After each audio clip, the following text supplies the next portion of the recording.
Alright guys, TacticalRab back again today. Hope you're all doing well and enjoying your day so far. A crazy day of CDL matches to start out the Major 3 qualifiers, with special thanks to the Las Vegas Legion. A massive series for them tonight, especially in the context of their season, but also with the entire league standings in mind and Champs qualification as well. In 2 Real's first series back since the shambles of the Florida Mutineers last year. Very much enjoyed your thoughts in the comments below. Hit the like button if you enjoy. Subscribe if you're new as always. Plenty to discuss. Firstly, here from Capsule, of course, here with fellow on the new Florida Mutineers team that doesn't feature 2 Real as it did last year. We'll see how Florida get on over the coming days. And just to look going into tonight's matches what the point standings look like. So FaZe at 155, Subliners, Ultra, Thieves, Rokkr, OpTic, that's your top 6. And then you've got Boston, Surge, and it's super tight as it stands. I mean, obviously we've only had 2 stages so far, but it's going to be tight for Champs qualification anyway. And we've got a 3-way tie here between Guerrillas, Mutineers, and Legion for the 9th, 10th, and 11th spot. So these teams need to get wins fast, or Champs' hopes are quickly going down the drain.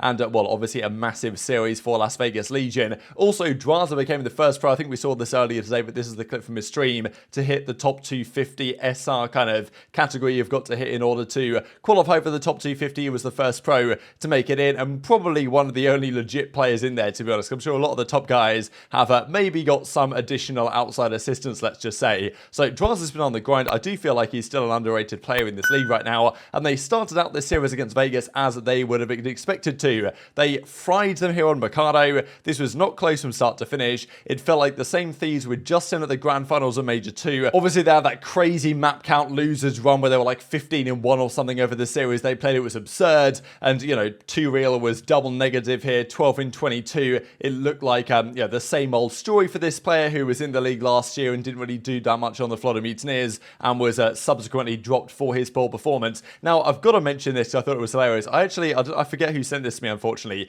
But, well, you guys can see here, ProLoot_, which I checked with Twitch, and this is indeed his actual Twitch account. So it's not just someone imposting or, well, being an imposter trying to pretend that they're ProLoot. But when 2 Real was double neg here, 2-18, and the team was down by 100 points, ProLoot drops that, oh, you know, like, nice one, guys, you dropped me for this type thing, which, no, okay, on the context of this map, it was fair enough. But as the series progressed, of course, he turned out to have to eat his words a little bit, I guess, with the way that 2 Real performed from certainly map 3 and onwards. And, I mean, yeah, I don't know where Vegas were in the hardpoint. Thieves looked incredibly impressive, but the thing is with Thieves, that online, they're just not really all that. Now, in fairness, neither have Vegas been so far, but Temp is now in the FaZe facility. He's probably therefore got slightly boosted internet. There was an interesting 1v1 as well that went down between Temp and Kenny, because these two always go at it whenever they play. There's always some funny moments between the both of them, and there was this ridiculous round that I thought was going to cost, well, Vegas this map. So TJ somehow, the comms on this are funny as well, because Clay and the guys were like, he just jumped over your head.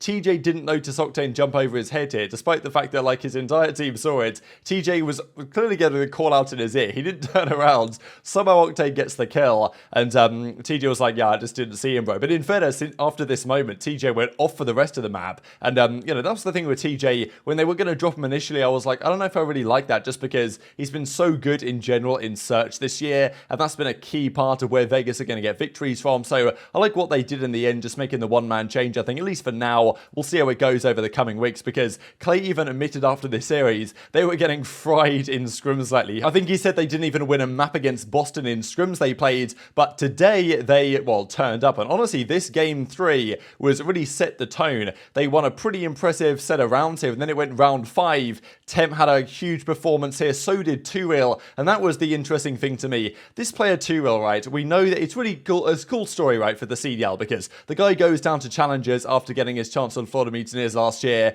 really squandered his chance hard, and it felt like, okay, 2 Real might never get another shot in the CDL. Like, it's really difficult for players like 2 Real and Fire40 and these guys that have struggled in the league to get another chance, because most of the time teams want to try other players that might actually, you know, prove to be something in the league. But Clay played with 2 Real when he was down in challengers last year, when Clay got dropped from the subliners, and he knew that 2 Real had this potential within him. And look, who do you trust to get the best out of a challengers player with some talent? Is it going to be a Mutineers team which has no clear leader and no clear system behind the scenes, or is it Claystar, one of the, well, greatest players of all time, one of the greatest veterans we've currently got in the scene, and also one of the best leaders ever? Like, you know, Claystar is a key reason why this Vegas team is at least competitive this season, not just in terms of individual performance, because Clay individually has been been playing great lately, to be honest. The match was getting very interesting indeed, and I think he's helping to get a lot out of 2real, which is what they need. They need a Slayer SMG. 2real was that guy game 3 and game 4. Clay said after the series, like, he knows this guy's got the talent. It was just there to be unlocked, and you know, no one else wanted to take a chance on him. Clayster did, and as proved in his very first series, that was a very wise thing to do, especially when Thieves got demolished here on this game 4. This actually became a close game, but they were up by, I mean, 180 to 64.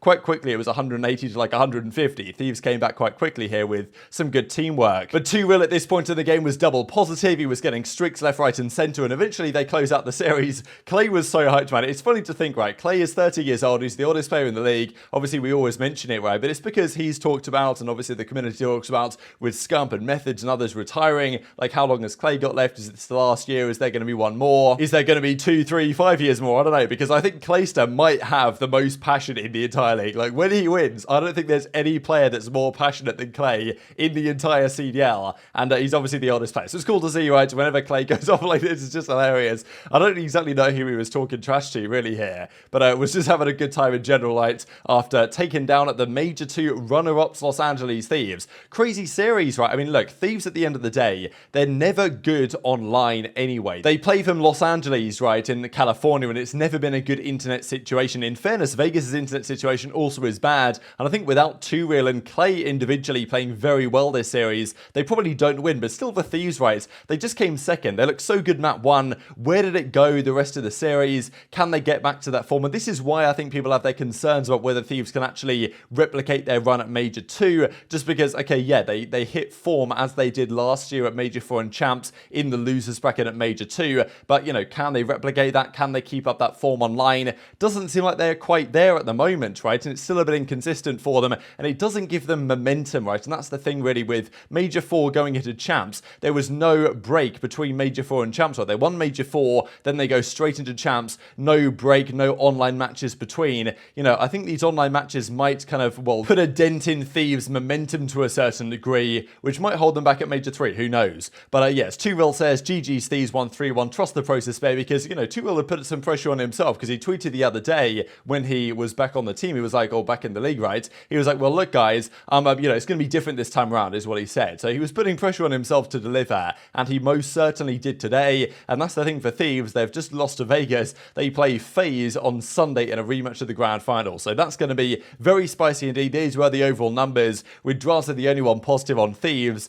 but yeah, big series from especially Clay. I mean, look at the damage he delivered, and I think even 2real, despite having the second lowest damage on his team, was very impactful in this game. Just wanted to mention as well, right now we're looking for a couple of extra people to help out with updating the match scoreboards on the website. So if you guys are on the Breaking Work website, so if you guys watch the matches religiously, most days at least, and would be interested in helping out, just drop me a DM at TacticalRab on Twitter. I'll go through them tomorrow, and we'll try and get like 1 or 2 more people onto the team. It's always a good time, and of course, a very good time for Las Vegas Legion in this series last night as well. Let's talk then about the other 2 series of the day. This was a crazy one between the subliners and Minnesota Rokkr. Mind-blowing how this series concluded, really, because if there was one team that I thought would 2-3-5 this series, it was not the subliners, it was the Minnesota Rokkr. Game 1, the Minnesota Rokkr win, which is rare enough for them anyway, and at this point I was thinking, okay, damn, subliners, maybe they're not really all that, but they dominated Game 2, despite winning the first round here. They then went 6 straight against Rokkr on Mikado Search and Destroy. Interesting pick for them. I thought it was funny they brought up Boston and Toronto for some reason here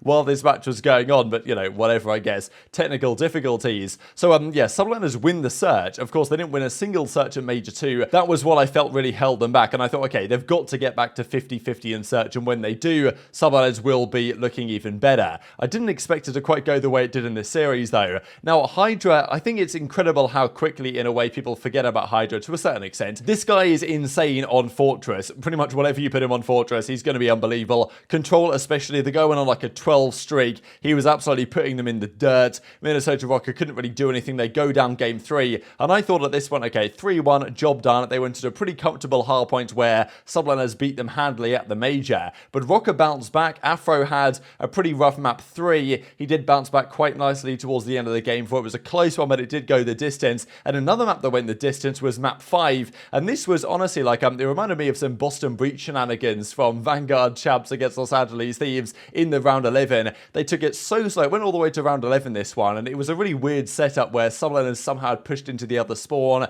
and Minnesota were wrapping around. They had the site, they had time to plant, they didn't. By the time they did and try and take the fights, Subliners just took them down one by one, and yeah, just a bit of a lack of confidence or like a decisive call there, because Cammy, having a pretty rough season so far, had a dawn at map 4 to take these guys to a game 5. Bance just spins on that guy, Priest there, but it wasn't to be. Subliners take it game 5, round 11. Don't know what Rokkr were thinking, to be honest, and I'm sure a super frustrating series loss for them, because if you win 2 hard points against the Subliners, which is very hard to do indeed, you've got to think you're going to win the series, especially with their search and destroy being a bit bad lately. So maybe there's an element of which the Subliners have really focused on their search and destroy. Their respawn might have fallen off a little bit, but look, if they're still going to win the series, that is job done for the Subliners, getting revenge in game 5 round 11 from the game 5 round 11 they lost in the first round of the major, obviously, of course, at major 2 in Boston. Of course, they'd have preferred to win that one than this one, but regardless, a good victory for them. And I mean, yeah, Hydra, Priest, Sky's all positive, but Hydra at 1.18, 100 kills,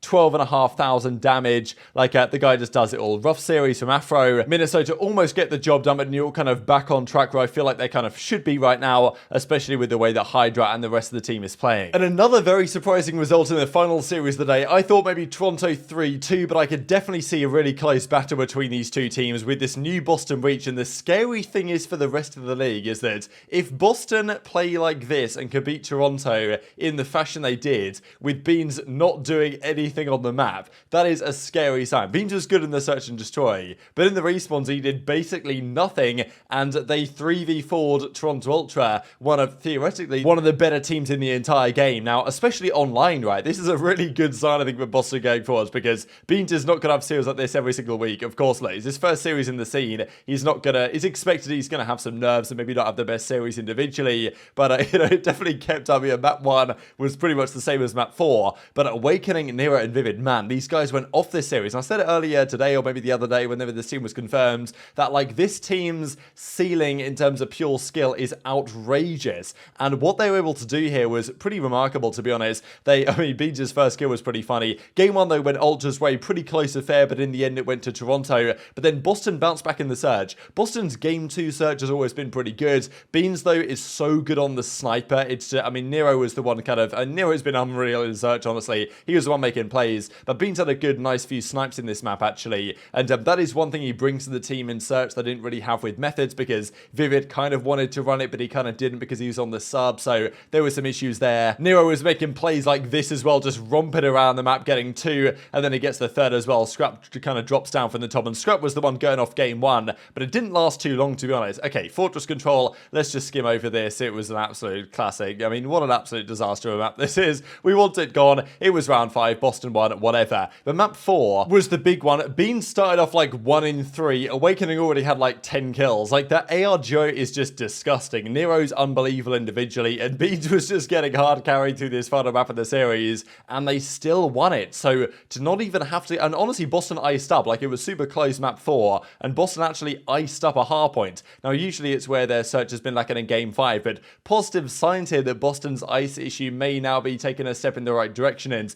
I mean, yeah, the talent this team has is pretty outrageous, and just beating Toronto in this fashion was really impressive for them. I do wonder, right, because Scrappy individually was great here, but you know, inside obviously a pretty slow player. CleanX had his moments, but Standy, from the start of the season to now, he looks like a bit of a different player, to be honest. At the start of the season, Standy was right there with Scrappy every single series. Standy is not playing at that level now, lowest damage in the entire lobby apart from Beans, which isn't really saying that much. And Standy's kind of been at this level for a little while, where he's not quite been where I think he needs to be from an SMG perspective to really set them up for success, as he was right to the start of the year. So we'll see if he can turn it around on that front. And even as Bean says, absolutely shocking series of me, but got the job done. And obviously his teammates know that he's got more than that in him, because as even Vivid says, I think Ben was using his feet at the hard points, because obviously he is known full well in scrims over the last few days. I'm sure that Beans is capable of more than that. And of course, knowing that, it makes, well, this team a rather scary proposition. But very much enjoyed your thoughts in the comments below. Hit the like button if you enjoyed. Subscribe if you're new. Take care, and I'll see you next time.